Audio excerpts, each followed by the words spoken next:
Ai e mori vesh që së shpejti do të vritet dhe nuk kishte mbrojtje, dhe pejgamberi alayhis salatu wassalam e pak paralajmëruar se do të bie shahid.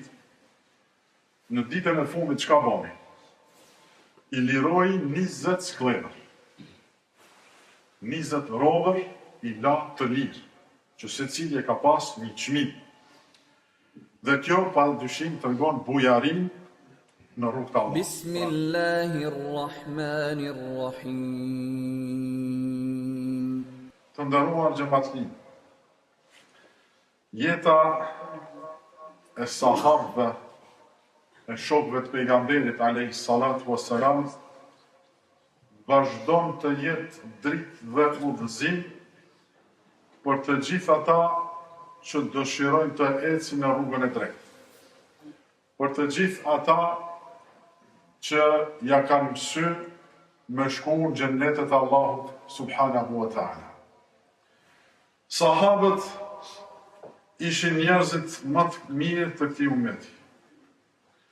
Ata u dalluan me virtytet më të larta dhe u stolisën me moralin më të bukur.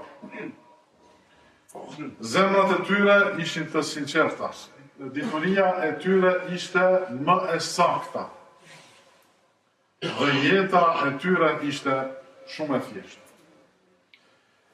Ishin njerëz që Allahu subhanahu wa ta'ala i ka zgjedhur ta shoqërojnë pejgamberin alayhis salatu wassalam.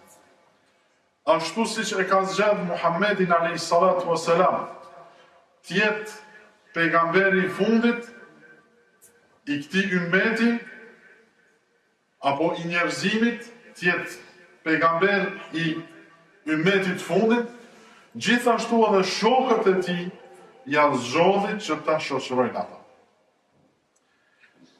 Prandaj mundohemi të i marrim shembull në moral, në iman, në devotshmëri, në sinqeritet dhe në mënyrën se si jetuan ata. Sot do të flasim për khalifin e tretë muslimanëve, për Uthman ibn Affanin radhiyallahu anhu, Allahu qoftë i kënaqur prej tij. Do t'i përmendim 3 cilësi të tij që sot janë shumë të nevojshme për ne si individ dhe si shoqëri. Turpi është një nga virtytet më të larta të Islamit. Turpi, të kesh turp dhe marrë, do thotë të mos bësh vepra jo të hijshme, jo të bukura. Pejgamberi alayhis salatu wassalam për turpin ka thënë: çdo fe e ka një cilësi morale që e dallon atë. Ndërsa cilësia morale që e dallon Islamin është turpi. Turpi është cilësi që e mbron njeriu nga veprimet e këqija, nga punët e këqija, nga fjalët e shëmtuara. Ai që ka turp largohet nga çdo gjë që Allahu e ndalon dhe njerëzit e urrejnë. Pejgamberi alayhis salatu wassalam ka treguar në shumë hadithe se sahabiu i nderuar Uthman ibn Affan radhiyallahu anhu ishte shembulli më i mirë i kësaj cilësie. Ai ka thënë: Uthmani është njeri me shumë turp. Uthmani është njeri që ka shumë turp. Në një rast tjetër, kur i përmendi virtytet, cilësitë e disa sahabëve, pejgamberi alayhis salatu wassalam për Uthmanin tha: më i turpshmi prej tyre është Uthmani. Aq i turpshëm ishte Uthmani radhiyallahu anhu, aq i ndershëm dhe aq modest, saqë në shtëpinë e tij nuk ka guxuar të lahej, të pastrohej i zhveshur. Ai kur u lante, edhe pse ishte në shtëpinë e tij me dyert të mbyllura, nuk e drejtonte boshtin, po u lante ullur dhe duke mos e zhveshur të trupin. Kështu ka qenë turpi i Othmanit radiallahu anhu. Këto fjalë që i thash, i ka të reguar Hasan el Basriju, rahimahullah, një prej ulemave të mëdhej të tabiinëve. Ky ishte niveli pra i turpit dhe i modestisë Othmanit. Turpi i tij nuk ishte vetëm para njerëzve, por edhe kur ishte vetëm, sepse ai e ndjente vërtet praninë e Allahut subhanahu wa ta'ala. Edhe pse turpi është një cilësi me të cilën njeriu është i krijuar ashtu dhe është i prirë të largohet nga çdo gjë që kundërshton atë, sot muslimanët kanë shumë nevojë për ta rikthyer këtë moral. Sot turpi mungon tek muslimanët. Nuk po flas për popujt tjerë, po na intereson populli ynë. Turpi, marrja, mungon shumë, sidomos të gjeneratat e reja, me përhapjen e rrjeteve sociale. Qofshin burra apo gra, as pak nuk turprohen të flasin gjëra që bien në ndesh me mësimet islame, apo ta tregojnë trupin e tyre. Edhe pse Allahu Azza wa Jall ka ndaluar rrëtësisht të shplohet trupi i burrit dhe i gruas me kufit e tyre, prej muslimanëve në një anë ndoshta e sheh si musliman, ndërsa në rrjetet sociale e sheh këtë tjetër, e konsideron atë si një botë tjetër dhe që nuk ka përgjegjësinë ata. Ky pra është gabim i madh që duhet të rikthehet. Ittaqullaha haythu ma kunt. Pejgamberi alayhis salatu wassalam po thotë, keni frikë Allahun kudo që të jeni, në çdo rast, në çdo kohë dhe në çdo vend. Cilësia tjetër që e dallonte Othmanin radiallahu anhu ishte kujdesi dhe dashuria për librin e Allahut, për Kur'anin famlart. Transmetohet se ai e lexonte komplet Kur'anin gjatë një nate. Transmetohet që ai gjatë një nate e ka lexuar të Kur'anin. Allahu subhanahu wa ta'ala e ka zbrit një ajet që pyet për ta konfirmuar kuptimin pozitiv. Ai thot: a është i njëjtë jo besimtari me një besimtar që e kalon natën duke e adhuruar Allah, duke u nënshtruar atij, me fytyrë në tokë, duke lexuar Kur'an dhe ka frikën ditën kur do të del para Allahut. Kështu pra, Allahu Azza wa Jall po na thot: a është i njëjtë jo besimtari me këtë besimtar që e kalon natën duke adhuruar Allahun Azza wa Jall, me fytyrë në sejdë, duke lavdruar dhe madhruar Allahun, duke lexuar librin e tij dhe fjalën e tij, dhe ka frikë kur do të del para Allahut?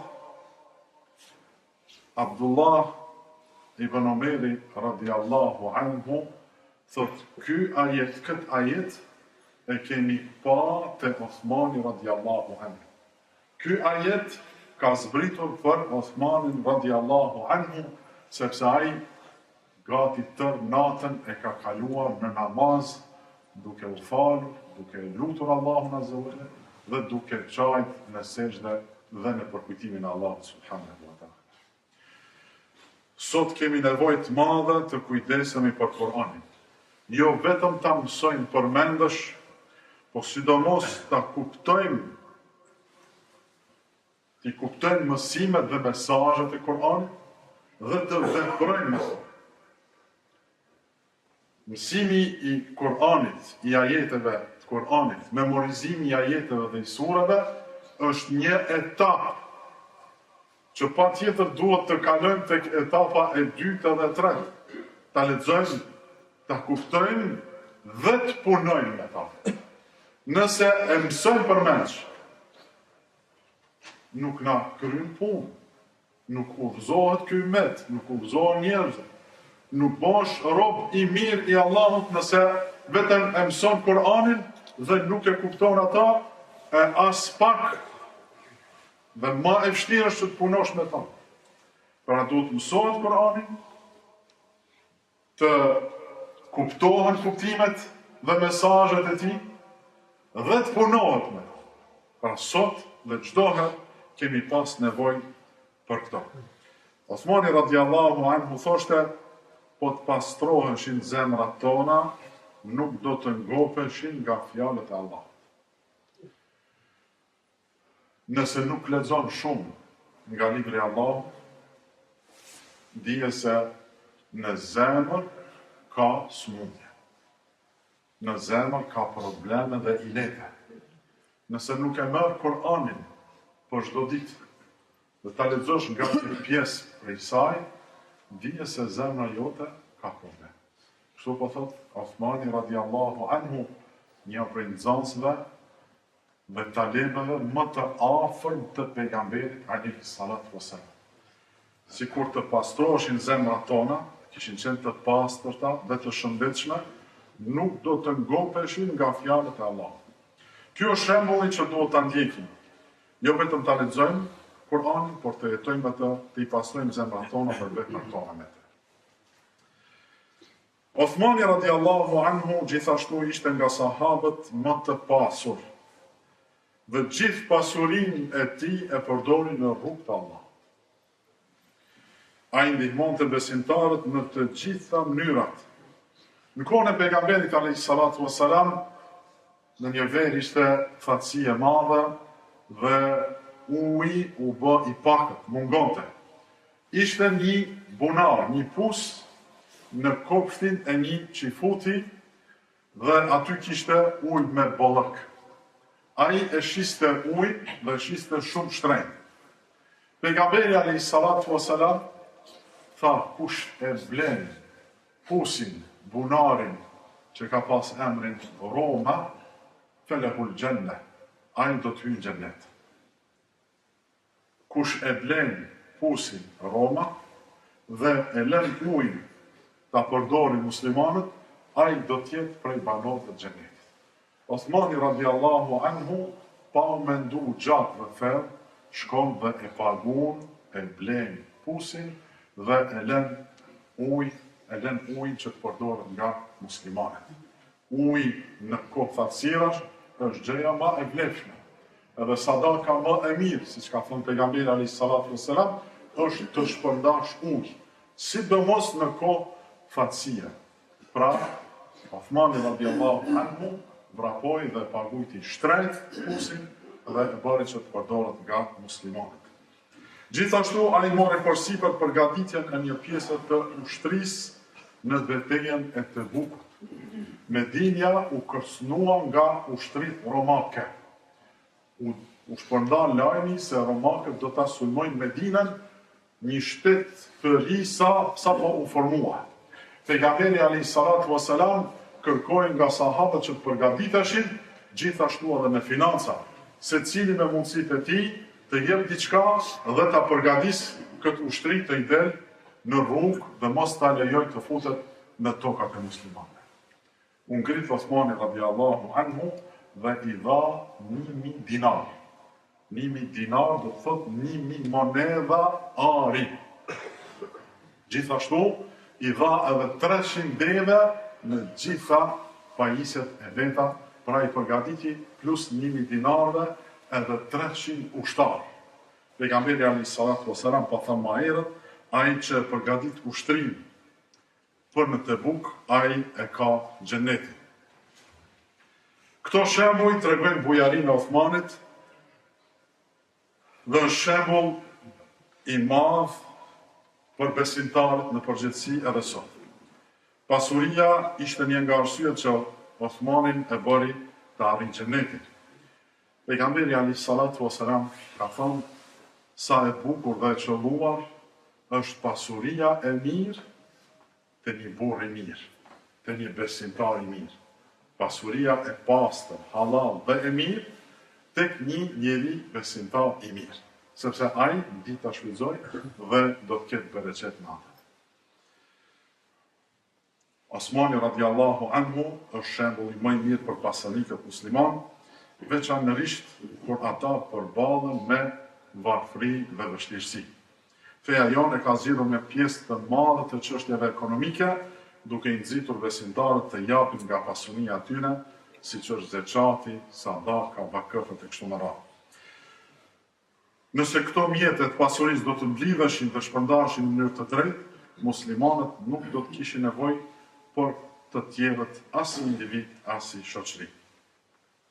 Subhanallah, këto tri cilësi, bujaria, turpi dhe leximi i Kur'anit u bashkuan, u bën bashk edhe në ditën e fundit të jetës së Osmanit radiallahu anhu.